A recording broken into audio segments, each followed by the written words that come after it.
At Winterfell. At Winterfell, Maester Luwin frantically sends off a messenger raven.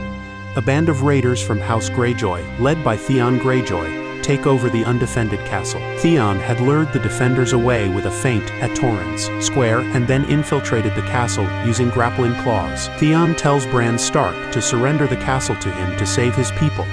Bran submits in front of his assembled people. Esser Roderick Castle is captured by Theon's men as he is returning from Torrens Square. He spits in Theon's face, and Dagmar insists that Theon must kill him or lose face in front of his Ironborn raiders. Theon botches the beheading of Esser Roderick, requiring several hacks and a kick, horrifying the people of Winterfell. Later that night, Osha the wildling woman has sex with Theon, but then sneaks out of his room while he is asleep. Osha frees Bran, Rickon Stark, Hodor, and their direwolves, Summer and Shaggy Dog. She smuggles them out of the castle and kills one of Theon's guards in the process. In the Westerlands.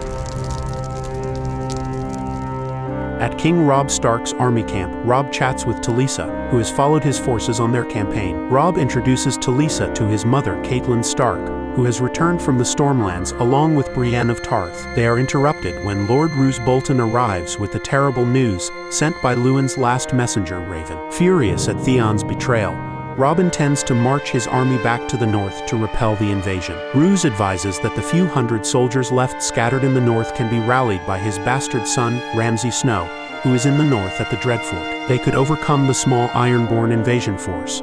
Roose warns that retreating the entire northern army group would lose everything they have gained. Robb agrees but insists that Bolton's men take Theon alive so Robb can look him in the eyes and ask why, before personally executing him.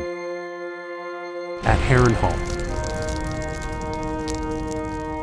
At Harrenhal, the main base camp for the House Lannister army in the Riverlands, Tywin Lannister berates Esser Amory Lorch for delivering a letter to their enemies instead of their allies, because he cannot read properly. He discovers that his cupbearer Arya, secretly Arya Stark, can read. Petter Littlefinger Bellish arrives at camp and meets with Tywin. Arya tries to hide her face to prevent Littlefinger from identifying her. Bellish discusses the assassination of Renly Baratheon and the subsequent rallying of the noble houses from the Stormlands under the banner of his older brother, Stannis Baratheon. However, House Tyrell of the Reach has retreated its large army back to their capital at Highgarden and has not joined Stannis. Bellish discusses with Tywin the possibility of forming an alliance between House Lannister and House Tyrell. Later, Tywin questions Arya about her origins.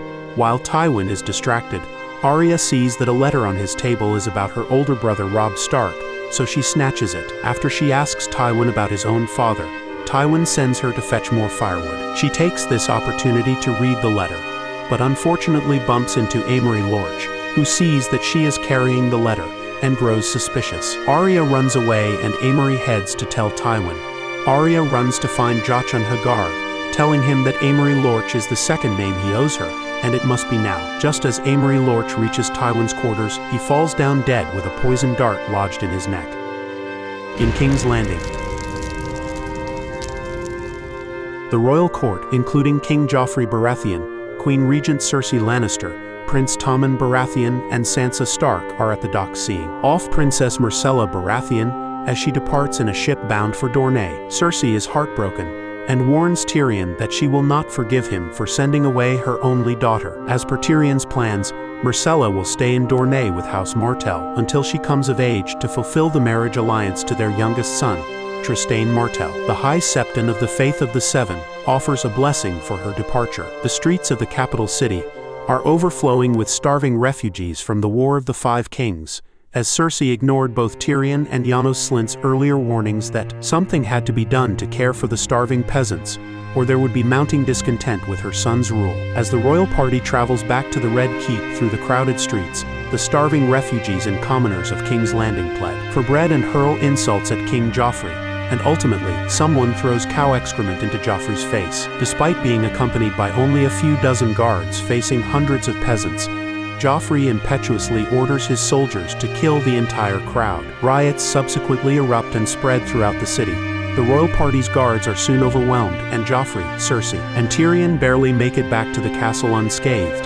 The High Septon is literally torn apart by the mob. Tyrion is enraged by Joffrey's shocking stupidity for massively overreacting to having cow dung thrown at him, and for not realizing that his orders would cause a riot among the starving peasants and endanger the entire royal party. Joffrey, still manically cursing the mob and demanding they all be killed, shrieks that Tyrion cannot speak to him in that way, and petulantly reminds his uncle that he is talking to a king. Tyrion then contemptuously slaps his nephew across the face, sarcastically asking if his hand fell from his wrist, but Joffrey does not retaliate. The scant 2,000 city watch guards have difficulty containing the riot, and chaos reigns throughout the city. Tyrion realizes to his horror that Sansa Stark was lost in the crowd. Joffrey petulantly refuses to send his men after her, even after Tyrion points out her importance as a hostage, or the fact that if any harm comes to her, the Starks may retaliate by executing his uncle Jaime. Outside, Sansa is dragged away by a mob of angry men and is about to be raped,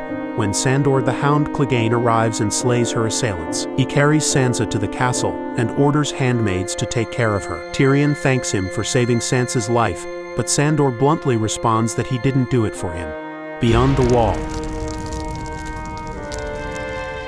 The scouting party of the Night's Watch led by Qhorin has left the expeditionary base, their main force set up at the Fist of the First Men, and continues searching for the wildlings in the Frostfangs mountain range. They encounter a small group of wildling scouts and engage them in combat, killing all except one, a red-haired young woman named Ygritte. Qhorin orders Jon Snow to execute her, while the rest of them continue on up the mountain. Jon hesitates, giving Ygritte enough time to make a run for it. Jon pursues and captures Ygritte, but they have become separated from Qhorin's scouting party. With darkness falling, Jon and his prisoner have to settle in for the night, hoping to link back up with Qhorin when daylight returns. In Qarth. Daenerys Targaryen tries to negotiate with the Spice King for ships to return to Westeros. However, he considers it to be too risky an investment, considering that she has no army and has no open supporters in Westeros, and she receives nothing. Returning with Xaro Khone Daxus to his mansion, Daenerys finds her guards dead, Irri strangled to death and her dragons missing. A hooded figure carries the dragons in a covered box up steps towards a tower. Sansa Stark. Queen Sansa Stark is the eldest daughter of Lord Eddard Stark and his wife Lady Catelyn, sister of Robb, Arya, Bran and Rickon Stark, and half-sister of Jon Snow, though truthfully he is her cousin. Initially betrothed to Prince Joffrey Baratheon, the heir to the Iron Throne, Sansa travels to King's Landing in preparation for her nuptials, but essentially becomes a hostage of House Lannister, following the execution of her father, on trumped-up charges of treason. Under the sometimes unwitting tutelage of Cersei Lannister, Margaery Tyrell, and Petyr Baelish, Sansa becomes well-versed in politics and court intrigue, but suffers all the same. Even after escaping the capital and returning to her childhood home of Winterfell, she endures further hardship at the hands of House Bolton. After escaping from Winterfell with the help of her father's former ward Theon Greyjoy and her sworn sword Brienne of Tarth, Sansa reunites with Jon at Castle Black. Along with the support of the Free Folk, the Knights of the Vale, and certain northern houses, the two of them retake Winterfell from Ramsay Bolton, and Sansa becomes the Lady of Winterfell, whilst Jon is declared king in the north. Displeased at Jon for abdicating his title in favor of House Targaryen, she finds enmity with Queen Daenerys, who refuses to accept northern independence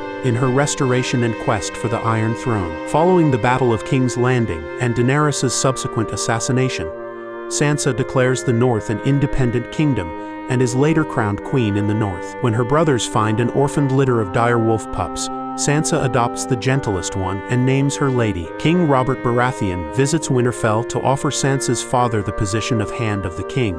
Robert also offers to betroth his son Joffrey to Sansa. Sansa, who is very taken with the handsome young prince, thinks this is a splendid notion. She longs for the excitement of the capital and begs her parents to agree to the match. Until they do so, Eddard takes the office of Hand and decides to take his daughters with him to the capital.